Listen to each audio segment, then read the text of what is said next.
नमस्कार फ्रेंड्स, मी ॲडव्होकेट संजय गुरव. आज आपण एम ए मराठीतील भाषा विज्ञान, एम ए मराठी सेमिस्टर 1 भाषा विज्ञान या विषयातील घटक 2 भाषाकुळ सिद्धांत या घटकाचा आज आपण सविस्तर अभ्यास करणार आहोत, माहिती घेणार आहोत. भाषाकुळ सिद्धांत, ऐतिहासिक भाषा विज्ञानातील भाषाकुळ सिद्धांत या घटकावर आधारित सविस्तरपणे टिपा आपण पाहणार आहोत. भाषाकुळ संकल्पनेचे स्वरूप काय? भाषाकुळ संकल्पनेचे स्वरूप काय आहे? तर भाषाकुळ म्हणजे अशा भाषांचा समूह ज्यामध्ये व्याकरणिक संरचना, मूलभूत शब्दसंग्रह आणि ध्वनी व्यवस्था यात पद्धतशीर साम्य आढळते. हे साम्य त्या भाषा एकाच पूर्वज भाषेपासून, प्रोटो लँग्वेजपासून निर्माण जायचे निर्देशित होते. ज्याप्रमाणे एकाच पूर्वजांपासून झालेल्या संततींना आपण कुटुंब म्हणतो, तसेच भाषेच्या बाबतीत भाषाकुळ ही संकल्पना वापरली जाते. काय म्हटलेलं आहे? भाषाकुळ संकल्पनेचे स्वरूप कसं आहे? भाषाकुळ म्हणजे अशा भाषांचा समूह ज्यामध्ये व्याकरणिक संरचना, मूलभूत शब्दसंग्रह आणि ध्वनी व्यवस्था यात पद्धतशीर साम्य आढळते. हे साम्य त्या भाषा एकाच मूळ पूर्वज भाषेपासून म्हणजेच प्रोटो लँग्वेजपासून निर्माण झाल्याचे दिसून येते. ज्याप्रमाणे एकाच पूर्वजांपासून झालेल्या संततीला आपण कुटुंब म्हणतो, तसेच भाषेच्या बाबतीत भाषाकुळ ही संकल्पना वापरली जाते. त्यालाच भाषाकुळ संकल्पना म्हटले जाते, सिद्धांत म्हटलं जातं. पुढचा प्रश्न टीप आहे भाषा वर्गीकरण. भाषा वर्गीकरण तत्व काय आहे? जगातील भाषांचे वर्गीकरण प्रामुख्याने 2 प्रकारे केले जातात. आनुवंशिक म्हणजे पारिवारिक. आनुवंशिक म्हणजे काय? पारिवारिक. आणि आकृतीमूलक. कशा 2 भाषांचे वर्गीकरण कशा 2 प्रकारे केले जाते. एक आनुवंशिक म्हणजे पारिवारिक आणि दुसरे आकृतीमूलक. तर आकृतीमूलक वर्गीकरण कसं आहे? Morphological classification. हे वर्गीकरण भाषेच्या रचनेवरून किंवा रूपावर आधारित असते. यात शब्दांमधील प्रकृती म्हणजे मूळ शब्द. काय? शब्दांमधील प्रकृती म्हणजेच मूळ शब्द आणि प्रत्यय यांचा संबंध कसा आहे हे पाहिले जाते. काय म्हटलेलं आहे? तर आकृतीमूलक वर्गीकरणामध्ये मॉर्फोलॉजिकल क्लासिफिकेशनमध्ये काय केलं जातं? तर हे वर्गीकरण भाषेच्या रचनेवर किंवा रूपावर आधारित असते. यात शब्दातील प्रकृती म्हणजे मूळ शब्द आणि प्रत्यय यांचा संबंध कसा आहे हे पाहिले जाते. पुढे आहे आयोगात्मक भाषा, आयसोलेटिंग लँग्वेज. या भाषांमध्ये प्रत्यय नसतात. आयोगात्मक भाषांमध्ये काय? या भाषांमध्ये प्रत्यय नसतात. प्रत्येक शब्द स्वतंत्र असतो आणि वाक्यातील शब्दांचा अर्थ त्यांच्या स्थानावरून ठरत असतो. काय? आयोगात्मक भाषामध्ये काय? आयसोलेटिंग लँग्वेजमध्ये काय? या भाषांमध्ये प्रत्यय नसतात. प्रत्येक शब्द स्वतंत्र असतो आणि वाक्यातील शब्दांचा अर्थ त्यांच्या स्थानांवरून ठरत असतो. उदाहरणार्थ चीनी भाषा. आपण काय घेतो? उदाहरणार्थ चीनी भाषा. दुसरा आहे आयोगात्मक भाषा. ओके. तर आयोगात्मक भाषा ही यात प्रकृती, जे रूट्स आहेत, प्रकृती आणि प्रत्यय यांचा संयोग होतो. याचे 3 उपप्रकार पडतात. अश्लिष्ट योगात्मक, यात मूळ शब्द आणि प्रत्यय वेगवेगळे ओळखता येतात. उदाहरणार्थ तुर्की, द्राविडी भाषा. दुसरा आहे श्लिष्ट योगात्मक, यात प्रकृती आणि प्रत्यय इतके मिसळतात की ते वेगळे ओळखणे कठीण होते. उदाहरणार्थ संस्कृत, मराठी आणि लॅटिन भाषा. तिसरं आहे प्रश्लिष्ट योगात्मक, यात पूर्ण वाक्य एका शब्दासारखे गुंफलेले असतात. उदाहरणार्थ काही अमेरिकन इंडियन भाषा. काय म्हटलेलं आहे?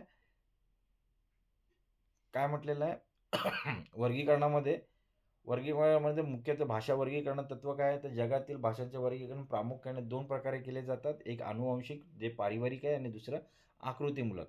आकृतीमूलक वर्गीकरणामध्ये हे वर्गीकरण भाषेच्या रचनेवर आणि रूपावर आधारित असते. या शब्दांमधील प्रकृती म्हणजे मूळ शब्द आणि प्रत्यय यांचा संबंध कसा आहे हे पाहिले जाते.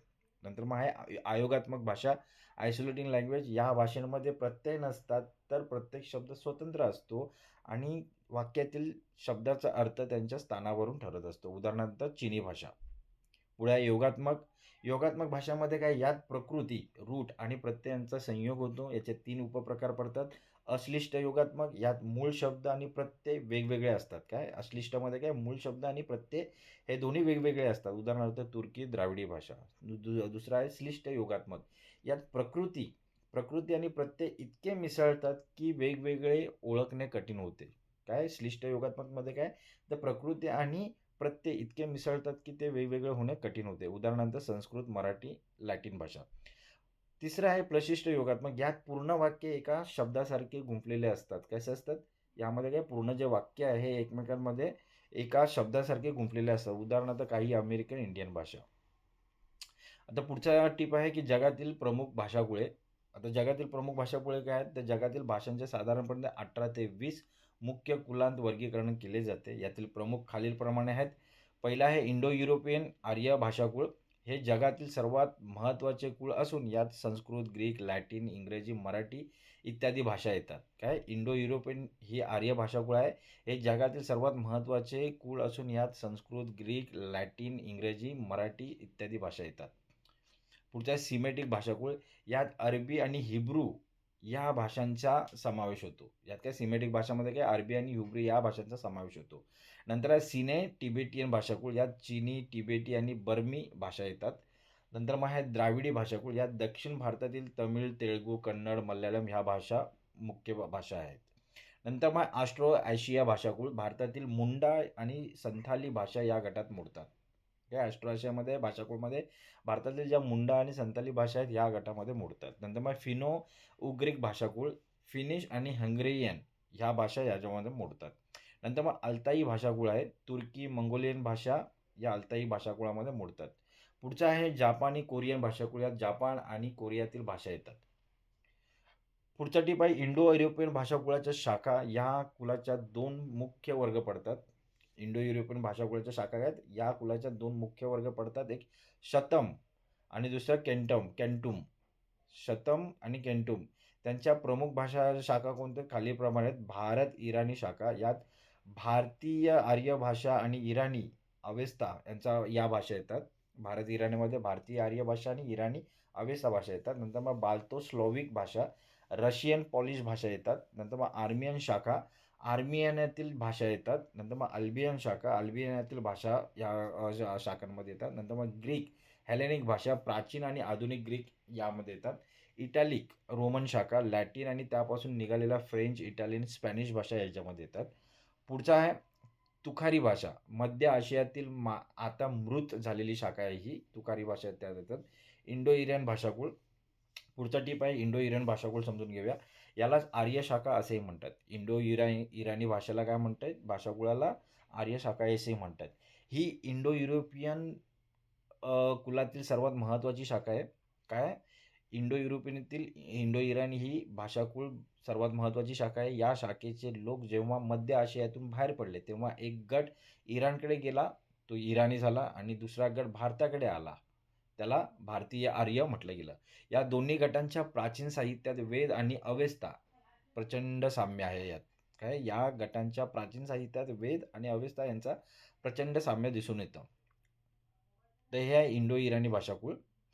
इंडो इराणी भाषाकुळामध्ये काय आर्य शाखा आहे, त्याला आर्य शाखा म्हटल्या जातात. इंडो युरोपियन कुलातील सर्वात महत्त्वाची शाखा आहे. या शाखेचे जेव्हा लोक मध्य आशियातून बाहेर पडले तर एक गट गेला इराणकडे आणि दुसरा गेला भारताकडे.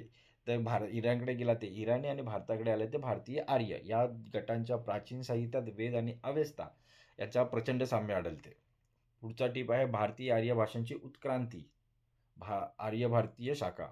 मराठीपर्यंतचा प्रवास 3 मुख्य टप्प्यातून होतो. आर्य भाषेतील भारतीय आर्य भाषा ही प्राचीन अवस्था इसवी सन पूर्व 1500 ते 500 पर्यंतची आहे. वैदिक संस्कृत वेदांची भाषा जी अधिक लवचिक आणि स्वराधित होती. काय आहे? वैदिक संस्कृत वेदांची भाषा जी अधिक लवचिक आणि स्वराधित होती. तेव्हा पाणिनीय अभिजात भाषा, पाणिनीय संस्कृत, पाणिनीय व्याकरणाने नियमबद्ध केलेली भाषा क्लासिकल संस्कृत म्हटलं जाते पाणिनीला. नंतर मग मध्य अवस्था इसवी सन पूर्व 500 ते 1000 इसवी सन 1000मध्ये ही भाषा होती. ती प्राकृत भाषा लोकांची बोलण्याची भाषा होती. यात पाली, महाराष्ट्री, शौरसेनी, मागधी या भाषांचा विकास झाला. जोडाक्षरे कमी होऊन भाषा सोपी झाली. प्राकृत भाषेमध्ये काय जोडाक्षरे कमी झाली आणि भाषा सोपी झाली. यात लोकांची जी बोलण्याची भाषा होती यात पाली, महाराष्ट्री, शौरसेनी, मागधी या भाषांचा विकास झाला. ही मध्य अवस्था आहे 500 ते 1000 इसवी सन. पुढचा आहे अपभ्रंश भाषा. प्राकृतचे अधिक सोपे रूप, प्राकृतचे अधिक सोपे रूप आणि काहीसे बिघडलेले रूप जे आधुनिक भाषांचा पाया ठरले. ओके. ही आधुनिक अवस्था इसवी सन 1000 पासून पुढे सुरू झाली. पुढची आहे मराठी भाषा. महाराष्ट्रीय प्राकृत आणि अपभ्रंश यांच्यातून 10व्या आणि 11व्या शतकाच्या सुमारास मराठीचा उदय झाला. विवेक सिंधू आणि ज्ञानेश्वरी हे या भाषेतील प्रारंभीचे महान ग्रंथ आहेत. ओके. म्हणजे मराठीची भाषा कशी आहे? संस्कृत, प्राकृत, अपभ्रंश आणि त्यानंतर मराठी भाषा, असा मराठीच्या भाषेचा प्रवास आहे. पुढच्या दीर्घोत्तरी प्रश्न आलेले आहेत ते पाहूया. भाषाकुळ संकल्पना विस्ताराने स्पष्ट करा. संकल्पना काय? ज्या भाषाकुळ संकल्पना स्पष्ट करा. ज्या भाषांमध्ये संरचना, मूलभूत शब्दसंग्रह आणि व्याकरणिक व्यवस्था यात नैसर्गिक साम्य आढळते, त्या एकाच मूळ पूर्वज भाषेपासून म्हणजे प्रोटो लँग्वेज निर्माण झाल्या आहेत, असे मानणे म्हणजे भाषाकुल संकल्पना होय. भाषाकुल संकल्पना म्हणजे काय? ज्या भाषांमध्ये संरचना, मूलभूत शब्दसंग्रह, व्याकरणिक व्यवस्था, ध्वनी यात नैसर्गिक साम्य आढळते, त्या एकाच मूळ पूर्वज भाषेपासून म्हणजे प्रोटो लँग्वेजपासून निर्माण झाल्या आहेत, असे मानणे म्हणजे भाषाकुल संकल्पना होय. यात अनुवांशिक नाते असते. ज्याप्रमाणे मानवी कुटुंबात पिढ्यांचे नाते असते, तसेच भाषेत जनक आणि जन्य संबंध असतात. आधार काय असतो? संख्यावाचक शब्द, नाती दर्शवणारे शब्द असतात. उदाहरणार्थ मातृ, पितृ आणि शरीर अवयव यांच्या नावातील पद्धतशीर साम्य हा या संकल्पनेचा मुख्य आधार आहे. महत्त्व काय? या संकल्पनेमुळे जगातील हजारो भाषांचे शास्त्रीय वर्गीकरण करणे आणि मानवी स्थलांतराचा इतिहास समजून घेणे शक्य झालेले आहे. तेही आपण पाहिले. भाषाकुल संकल्पना. पुढचं आहे जगातील प्रमुख भाषाकुलांची सविस्तर चर्चा करा. जगातील प्रमुख भाषाकुल काय आहेत? त्यांची चर्चा करायची आहे. जगातील भाषांचे साधारणपणे 18 ते 20 मुख्य कुलांत वर्गीकरण केले जाते. त्यातील प्रमुख कुले आहेत खालीलप्रमाणे. इंडो युरोपियन आर्य भाषाकुल हे जगातील सर्वात महत्त्वाचे कुल असून यात संस्कृत, ग्रीक, लॅटिन, इंग्रजी आणि मराठी यांसारख्या प्रगत भाषांचा समावेश होतो. सिमेटिक भाषाकुळ यात प्रामुख्याने अरबी आणि हिब्रू या भाषांचा समावेश होतो. सिने तिबेटियन भाषाकुळ आशियाई खंडातील चीनी, तिबेटी आणि बर्मी भाषा या गटात मोडतात. द्राविडी भाषाकुळ यात दक्षिण भारतातील तामिळ, तेलुगू, कन्नड, मल्याळम या भाषांचा समावेश होतो. इतर कुले आहेत जसे की ऑस्ट्रो आशियाई भाषा ही संथाली भाषा येते, अल्ताईक तुर्की भाषा येते, नंतर मग फिनो उग्रिक ही देखील महत्त्वाची कुले आहेत. पुढचा प्रश्न आहे इंडो युरोपियन भाषाकुळाची सविस्तर चर्चा करा. काय? इंडो युरोपियन भाषाकुळाची सविस्तर चर्चा करा. व्याप्ती काय? हे कुल युरोपपासून भारतापर्यंत पसरलेले आहे, म्हणून ह्याला इंडो युरोपियन म्हटलेलं आहे. व्याप्ती काय? तर हे कुळ युरोपपासून भारतापर्यंत पसरलेले आहे, म्हणून याला इंडो युरोपियन असं म्हटलेलं आहे. प्रमुख शाखा काय? या कुलाचे 2 मुख्य वर्ग आहेत, शतम आणि केंटुम. काय म्हटलेलं आहे? शतम आणि केंटुम हे या प्रमुख शाखा आहेत इंडो युरोपियन भाषाकुळाचे. शाखांचे प्रकार काय? यात भारत, इराणी, ग्रीक म्हणजे Hellenic, italic, Latin, Slovic, Armenian आणि जर्मनिक या प्रमुख शाखा आहेत. महत्त्व काय? तर ऐतिहासिक भाषाविज्ञानाचा उगम याच कुलातील भाषांच्या तौलनिक अभ्यासातून सर विल्यम जॉन्स यांच्या योगदानामुळे झालेला आहे. महत्त्व काय? ऐतिहासिक भाषाविज्ञानाचा उगम याच कुलातील म्हणजे हे जे इंडो युरोपियन भाषाकुळ आहे यातूनच भाषेच्या तौलनिक अभ्यासातून सर विल्यम जॉन्स यांच्या योगदानामुळे झालेला आहे. पुढे काही लघुत्तरीय प्रश्न आले ते पाहूया. अंतर्वर्तुळ आणि बहिर्वर्तुळ सिद्धांत थोडक्यात स्पष्ट करा. अंतर्वर्तुळ आणि बहिर्वर्तुळ सिद्धांत थोडक्यात स्पष्ट करा. हा सिद्धांत डॉक्टर A.F.R. हॉर्नेले आणि जॉर्ज ग्रिअर्सन यांनी मांडला. हा सिद्धांत कोणी मांडला? अंतर्वर्तुळ आणि बहिर्वर्तुळ डॉक्टर हॉर्नेले आणि जॉर्ज गिअर्सन यांनी मांडला. अंतर्वर्तुळ म्हणजे काय? मध्य देशात, भारताच्या मध्य भागात स्थायी असलेल्या आर्यांच्या भाषा जसे की हिंदी. ओके. तर बहिर्वर्तुळ काय? मध्य देशाच्या भोवती स्थलांतरित झालेल्या आर्याच्या भाषा यात मराठी, सिंधी आणि बंगाली यांचा समावेश होतो. तर मराठी ही बहिर्वर्तुळातील भाषा मानली जाते. पुढचा प्रश्न आहे इंडो इराणियन शाखा आणि तिची वैशिष्ट्ये थोडक्यात लिहा. काय? इंडो इराणियन शाखा आणि तिची वैशिष्ट्ये थोडक्यात लिहा. शाखा काय? इंडो युरोपियन कुळातील ही महत्त्वाची शाखा असून तिचे 2 भाग पडतात, भारतीय आर्य आणि इराणी.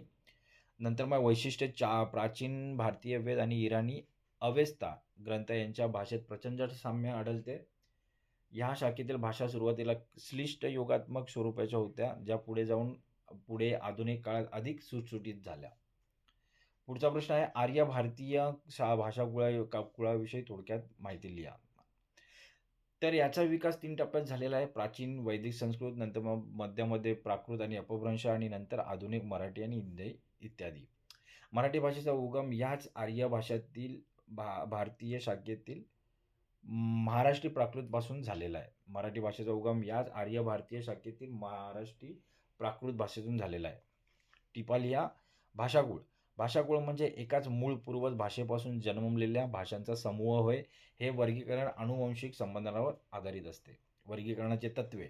भाषांचे वर्गीकरण प्रामुख्याने 2 तत्त्वांवर होते. आनुवंशिक म्हणजे कुटुंबानुसार, पारिवारिक आणि आकृतीमूलक म्हणजे रचनेनुसार, उदाहरणार्थ योगात्मक किंवा अयोगात्मक भाषा.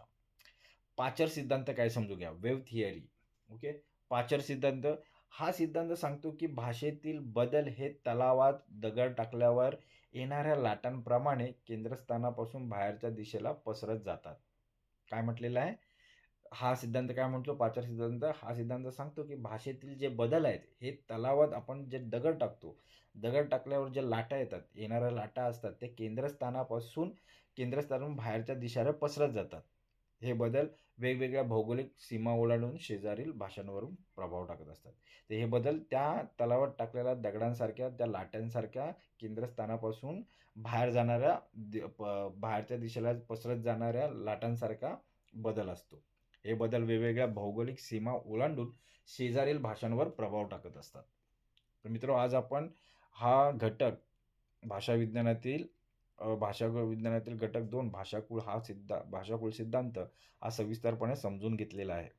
हा घटक चांगल्या प्रकारे समजून घेण्यासाठी हा व्हिडिओ तुम्ही वारंवार पहा, जेणेकरून हा घटक तुम्हाला चांगल्या प्रकारे समजेल. या घटकाचं चांगलं तुम्हाला ज्ञान येईल, आकलन होईल. तर आज आपण इथेच थांबूया. धन्यवाद.